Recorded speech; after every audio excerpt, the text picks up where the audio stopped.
Deus é bom.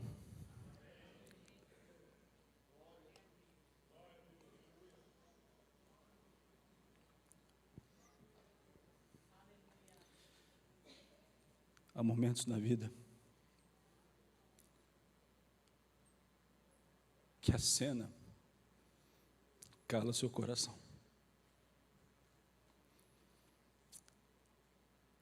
Quando eu voltei para a casa do Senhor, aos 17 anos de idade, um dos maiores temores do meu coração era como seria a minha família.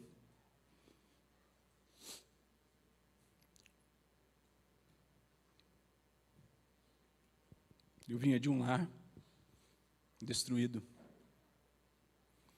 Meus pais estavam se separando. E eu venho para uma igreja que ficava num circo. E lá eu ouvi falar de caráter. Do caráter de Cristo colocado no meu coração. Eu não tinha a menor ideia do que era isso. Para mim, ser crente era ir à igreja. Se resumia a isso. Mas hoje de manhã, Deus me deu a alegria de entender que Ele é fiel para sempre. Ricardo me chamou a atenção na hora que eu estava olhando e já difícil de conter as lágrimas, porque eu vi a minha esposa adorando e os meus 2 filhos servindo ao Senhor. Alguém me disse, não exalte a sua família. Eu quero dizer que eu não estou preocupado em exaltar a minha família. Eu estou preocupado em exaltar ao Senhor pela minha família. Porque minha esposa foi o canal de Deus para mudar o meu coração e o meu caráter. Como eu vou deixar de exaltar a minha esposa? Eu louvo a Deus sim pela minha esposa. Porque a cada manhã eu posso ver o amor de Cristo através dela. E vou exaltar os meus filhos sim. Porque eu sei que o meu Redentor vive, eu posso crer no amanhã, e eu sei que o futuro deles está na mão dele, não está nas minhas mãos. O meu papel, orar, interceder e abençoar. Mas eu sei que eles serão meninos que verão a glória de Deus, porque eles temem a Deus e amam a Deus. Como o meu compromisso é com o Senhor, eu vou permanecer exaltando a minha família, porque eu tenho recebido a graça de ter uma família na casa do Senhor. E assim será eternamente, porque a sua palavra afirma, eu e minha casa serviremos ao Senhor. Amém. Queria convidar você, por favor, a abrir a sua Bíblia em João, no capítulo 17, no versículo 1 até o versículo 3. Talvez hoje seja o meu maior desafio como mensageiro do Senhor. E a palavra do Senhor em João, no capítulo 17, no versículo 1 até o versículo 3, diz assim: tendo Jesus, eu vou usar a versão que está projetada para vocês, amém? Jesus falou essas coisas, e levantando os olhos ao céu, disse: Pai, é chegada a hora, glorifica teu Filho, para que também o teu Filho te glorifique a ti. Assim como lhe deste poder sobre toda a carne, para que a vida eterna, todos quantos lhe deste. E a vida eterna é essa, que conheçam a ti, só por um único Deus verdadeiro, e a Jesus Cristo, a quem enviaste. Eu vou reler o versículo 3. E a vida eterna é essa, que conheçam a ti, só por um único Deus verdadeiro, e a Jesus Cristo, a quem enviaste. Amém? Pai, essa é a tua palavra, Senhor. Nos traz a dimensão real, Deus. Por isso eu te peço, abre os nossos olhos espirituais para ver e receber a revelação de quem tu és. Em nome do Senhor Jesus. Amém. O Evangelho de João, ele se diferencia um pouco dos demais evangelhos. Os chamados evangelhos sinóticos. Marcos, Mateus e Lucas. Alguém pode dizer, pastor, mas fala na ordem certa, porque o professor do seminário está aqui, então é Mateus, Marcos e Lucas, amém? E esses 3 evangelhos são chamados evangelhos sinóticos, e aí vem o evangelho de João. E o evangelho de João se diferencia um tanto quanto dos 3 evangelhos. É claro que o tema central de todos os evangelhos é narrar a ação de Jesus Cristo sobre a face da terra. É narrar aquilo que Jesus Cristo fez enquanto estava sobre a terra. E ali eles estão descrevendo os atos poderosos do Senhor. E não é diferente no Evangelho de João. O Evangelho de João é um texto evangelístico que se diferencia por ter um tema central, apresentar Jesus como Filho de Deus. Então não é simplesmente ou não somente narrar os atos poderosos de Jesus Cristo sobre a face da terra, e aí nós estamos nos deparando com a teologia bíblica, a teologia que narra os atos poderosos de Deus sobre a terra e sobre a humanidade, a teologia bíblica, porém ele começa a trazer a revelação de quem Jesus Cristo é. E ele apresenta Jesus como o Filho de Deus. Quando nós lemos os evangelhos, nós vamos ver muitas vezes a menção de Filho do Homem. Por quê? Porque Jesus se apresenta assim. Já no evangelho de João, ele se aprofunda e começa a trazer a revelação quando ele diz agora Filho de Deus. O propósito e o chamado de João e o tema central do seu evangelho se apresenta em João 1,34, quando ele diz assim, pois eu, João falando a respeito de si, pois eu, de fato, vi e tenho testificado que ele é o Filho de Deus. Então, o tema central e o propósito do chamado do evangelista João é apresentar Jesus como o Filho de Deus. Este evangelho busca, através da sua narrativa, levar o leitor a compreender esta verdade. E recebendo esta verdade, que se rendam ao amor de Deus, manifesto através de seu Filho Jesus Cristo. Nós vamos olhar no Evangelho de João, apresentar talvez aquela que é a passagem que nós mais usamos para evangelizar, porque Deus...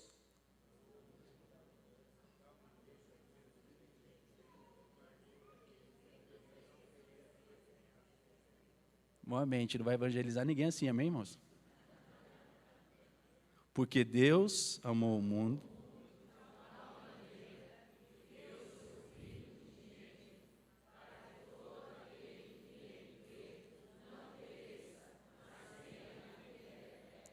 Vocês estão entendendo? O Evangelho de João, ele apresenta esta dimensão do amor de Deus, que deu o seu Filho para que nós pudéssemos receber a salvação. O foco da atenção está em Jesus como Messias e Filho de Deus. Para o autor, Jesus era o cumprimento de todas as esperanças messiânicas do povo judeu. Mas é interessante porque no próprio capítulo 1 de João, nós vamos ver ele dizer assim, ele veio para os seus, mas os seus não os receberam. Mas isso não tirou Jesus do seu propósito, nem do seu chamado. E é isso que João nos apresenta. E é interessante porque no Evangelho de João vemos frequentemente a expressão filho. Por quê? Porque o Evangelho de João tem essa missão dada por Deus de apresentar Jesus como Filho de Deus, aquele que foi enviado para transformar a nossa realidade e as nossas vidas pelo perdão dos nossos pecados. Foi por seu amor ao mundo que o Pai enviou o Filho. O Filho é o agente por meio do qual o Pai se revela. Então Deus vai se revelar à humanidade através do amor do seu Filho. E através de Jesus, o Filho de Deus. Outra característica da cristologia neste evangelho é o número de declarações de Jesus introduzidas pelo significativo eu sou. No evangelho de João ele se apresenta de forma clara, eu sou. A mulher no tanque, na fonte de Jacó, como que ele se apresenta para ela? Eu sou. E ela vê que ele é o profeta. Por quê? Porque ele se revelou a ela dizendo: eu sou o Messias. Eu sou o enviado de Deus. Eu sou o filho de Deus. E aquela mulher teve uma experiência com o eu sou. Dessa forma, ele se descreveu como o caminho, a verdade, a vida, a ressurreição, o pão, o pastor, a porta, a videira. E todos esses títulos explicam diferentes aspectos do que Jesus veio ser para a humanidade e para fazer por ela. Jesus é a porta, Jesus é a videira, Jesus é o caminho, Jesus é a ressurreição, Jesus é a vida, Jesus é o pão, Jesus é a água da vida, Ele é a luz do mundo. Ele foi se revelando, se revelando, se revelando, e Ele quer se revelar a você hoje, em nome do Senhor Jesus. Então, olhando agora para a oração sacerdotal de João 17, com essa introdução sobre o autor e sobre o seu livro, nós devemos reler com atenção o que estava ocorrendo de especial naquele momento da vida de Jesus. Vamos reler João 17, 1 a 3. Jesus falou estas coisas, e levantando os olhos ao céu, disse: Pai, é chegada a hora, glorifica teu filho, para que também o teu filho te glorifique a ti. Assim como lhe deste poder sobre toda a carne, para que dê a vida eterna a todos quantos lhe deste. Fala assim: dê a vida eterna a todos quanto lhe deste. Quem são lhes deste? Quem são os lhes deste? De verdade, irmãos? Ele deu toda a autoridade para nos dar a vida eterna. E a vida eterna é essa. Vamos ver a vida eterna? Que conheçam a Ti. Fala assim comigo: conheçam a Ti. Mas como? Porque nós podemos, queridos, nos debruçar sobre esta mensagem, essa verdade, mas se nós não compreendermos o que ela precisa trazer ao nosso coração nessa manhã, não vai adiantar de nada. Conheçam a Ti, por só único Senhor, único Deus verdadeiro. Conheçam a Ti como Deus único e verdadeiro, que não há outro deuses além do nosso Deus, que Ele é o Deus único e verdadeiro, que somente Ele pode gerar paz, vida, segurança, tranquilidade, amor, mansidão. Em nenhum outro lugar você irá encontrar aquilo que somente o único Deus verdadeiro pode gerar na sua vida. E a Jesus Cristo, a quem enviaste. Quando nós olhamos para falando essas coisas, que começa o versículo 1, nós precisamos entender o que são essas coisas que Jesus estava falando. E eu vou ser bastante sucinto, queridos, mas o momento anterior a João 17 é o momento onde Jesus reúne os seus discípulos e agora ele faz um discurso de despedida.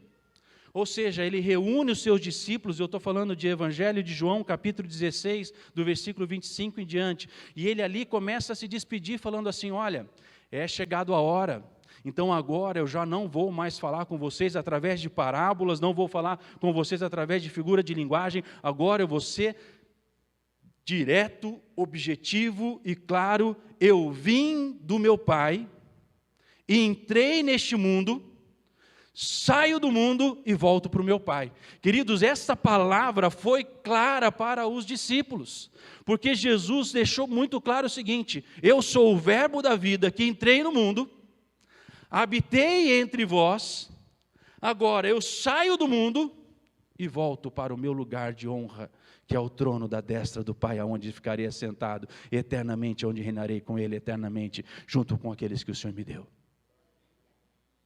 E sabe, queridos, o que aconteceu? Jesus foi usando o português talvez mais coloquial possível, ele rasgou o verbo. Eu vim do meu Pai, entrei no mundo, saio do mundo e volto para o meu Pai. E aí, o que aconteceu com os discípulos? Os discípulos olharam para ele e falaram assim: Jesus, está claro, Deus deu todas as coisas nas suas mãos, e nós cremos que o Senhor veio do Pai. Os olhos, a mente, as faculdades mentais naturais daqueles homens foram iluminados pela verdade de quem Jesus Cristo é. Aquele que veio, habitou entre nós, ressuscitou e agora vai reinar eternamente com o seu Pai. Eles entenderam. E Jesus olha para eles e fala assim: credes agora? Credes agora? Veja, queridos, não é uma indagação de dúvida, é simplesmente uma indagação de confirmação. É Jesus dizendo: agora vocês entenderam. E aí, queridos, acontece algo maravilhoso, porque ele diz assim: eis a hora, e já é chegada, em que sereis dispersos. Vocês serão espalhados por toda a terra. Louvado seja o Eterno por esta bênção e por esta palavra. Porque o Evangelho chegou a nós, porque eles foram dispersos pela terra. Aleluia! Deus é glorioso e poderoso, e eles foram com seus olhos compreendendo quem era Jesus. Mas é interessante, porque ele diz assim: cada um vai para a sua casa e me deixarei só. Contudo, não estou só, porque o meu Pai está comigo. Queridos, nós precisamos compreender algo do último versículo que está em João 16, quando ele diz assim: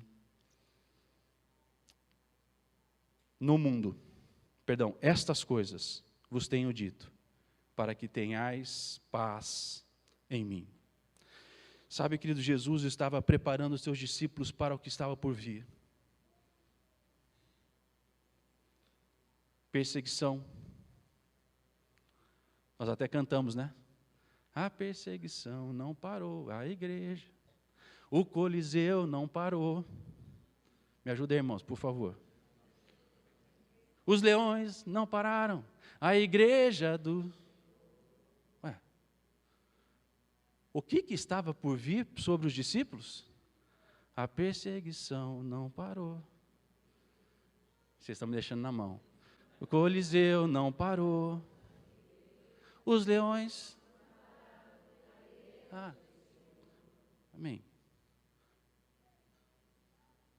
Tenham paz em mim. Perseguição, Coliseu, leões... Tinha até um rapaz assim bem interessante, o nome dele, se não me engano, era Nero, pastor, você me corrige, porque o senhor é craque. E Nero tinha uma coisa interessante, ele gostava de fazer tochas pela cidade. E ele usava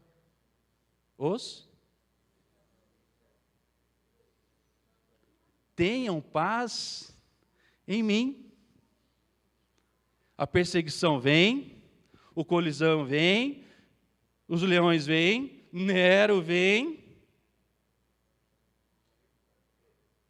Tenham paz em mim.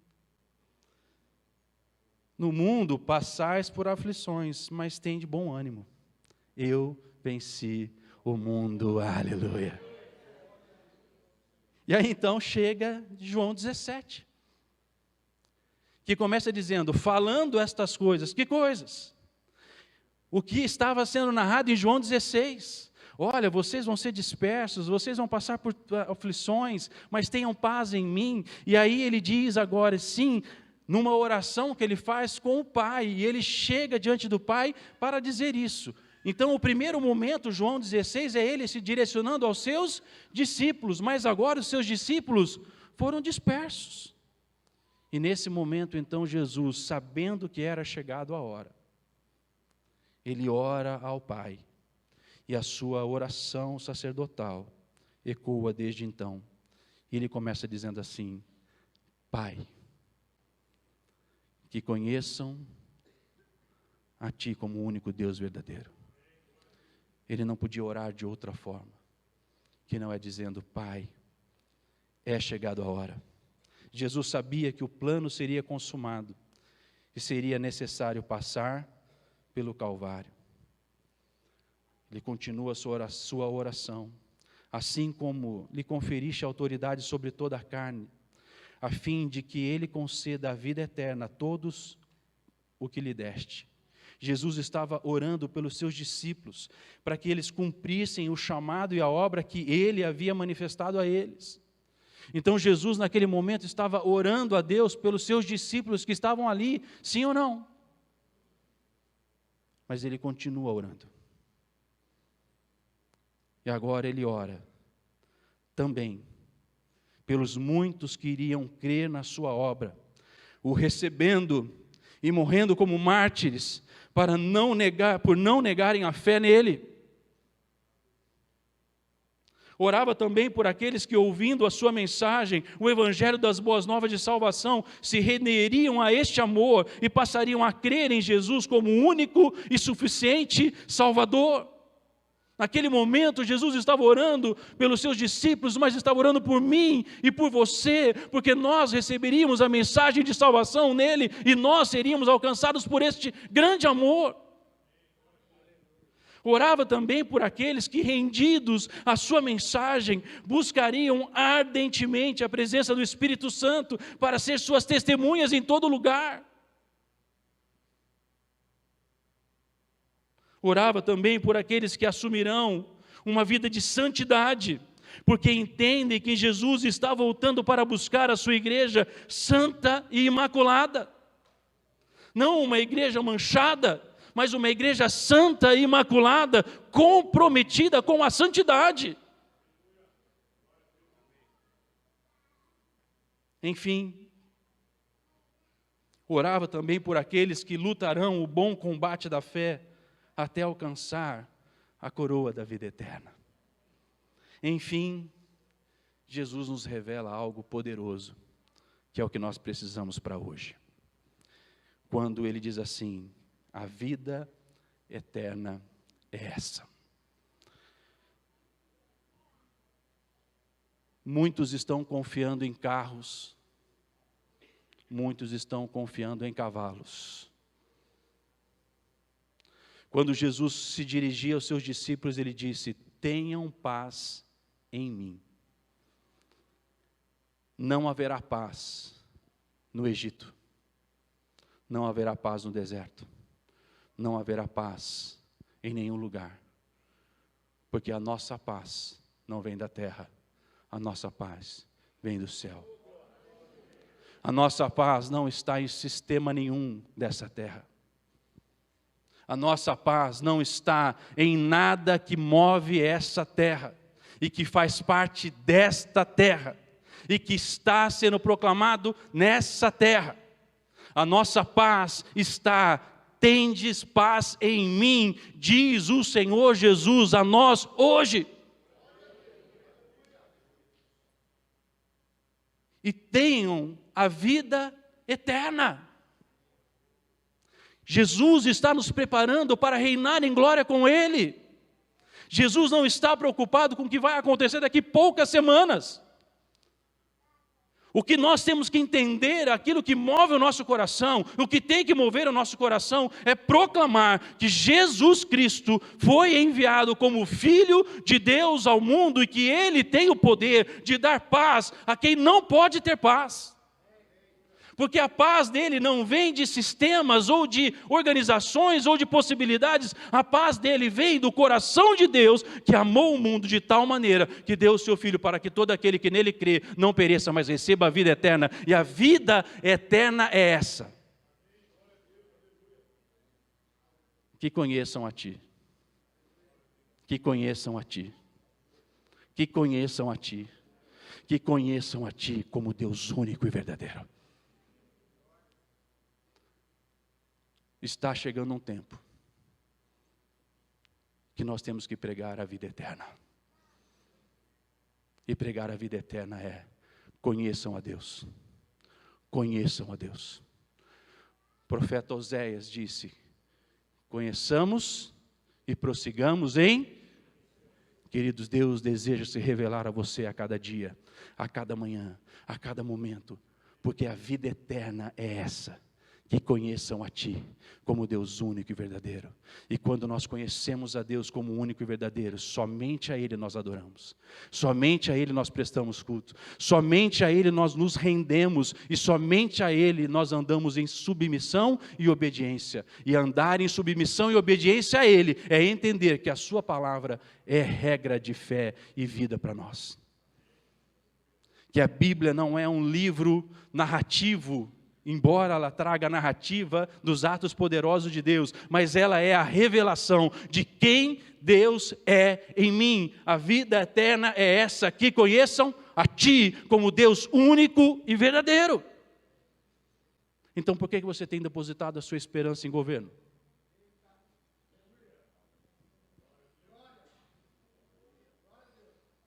Por que você tem depositado a sua esperança em banco? Por que você tem depositado a sua esperança na sua empresa? Ô pastor, por favor, não mexe aí também não, vai. Não sei tão longe também, vai. Queridos, a sua empresa te foi dada pela graça de Deus. E a palavra de Deus diz que tudo que vem dele é bom, mas a sua empresa não pode te dominar. Porque se ela te dominar, ela toma o lugar de Deus. E a palavra de Deus diz assim: não adorarás a outros deuses além de mim. Então a minha empresa não pode ser meu Deus. A minha família não pode ser o meu Deus. O meu ministério na igreja não pode ser o meu Deus. O meu Deus é aquele que enviou o seu Filho, e que nós vamos entender que a vida eterna é essa: que conheçam a Ti como Deus único e verdadeiro. É Ele quem abre porta, mas é Ele quem fecha a porta. É Ele que diz sim, mas é Ele que diz não. É Ele que me conduz e é Ele que me retém. Ô pastor, mas como assim? Se Deus te fala não te deixar entrar na próxima cidade, querido, você não entra na próxima cidade. Você já pensou nisso? Não, mas eu vou para onde eu quero. Vai nessa sua teologia, filho, vai. Vai na sua teologia. É Deus quem dirige as nossas vidas. Porque a vida eterna é essa: que conheçam a Ti como Deus único e verdadeiro. E a Jesus Cristo, a quem enviaste. Nós precisamos resgatar o sentido da mensagem de João para os nossos dias. E a mensagem de João é essa: que conheçam a Deus e que creiam em Jesus Cristo, que foi enviado.